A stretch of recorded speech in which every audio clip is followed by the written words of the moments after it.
So a lot of our kids missed out on opportunities for social engagement, getting out and learning everything from gross motor, fine motor, school-based skills. There's been gaps all over the place in the last couple of years. I think the research is becoming quite clear that it has not been kind to the anxiety and depression stats.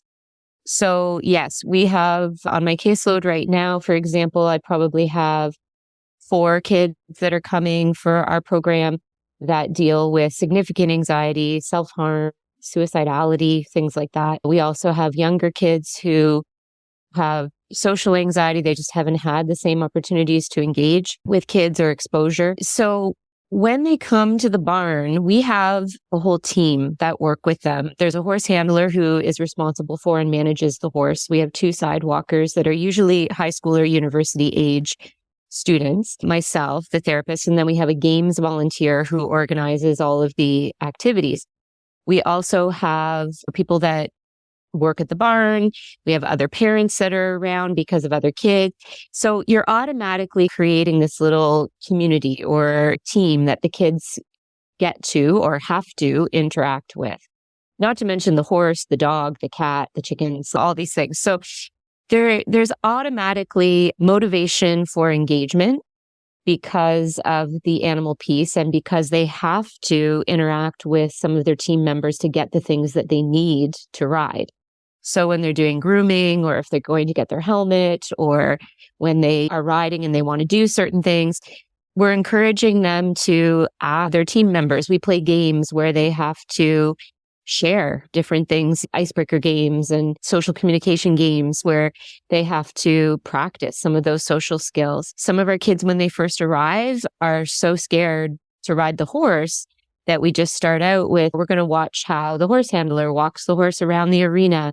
We're going to watch somebody else groom the horse. When you're ready, you can try with my help to groom the horse. So we have the whole fear ladder thing built in for working on anxiety. The kids with more depressive type symptoms, I've just found the environment to be magical in terms of we often just say, we don't have to talk. We can just all be together and walk around the arena outside in silence and just be mindful. And let's just take the first 5 minutes and do a mindfulness activity. Watch and see 5 things, 4 things you hear, 3 things you feel, grounding activities. And then if they want to share, then I'll say, do you want to let us know one thing you saw? Don't tell us exactly what it is. Give us some clues and we'll see if we can guess.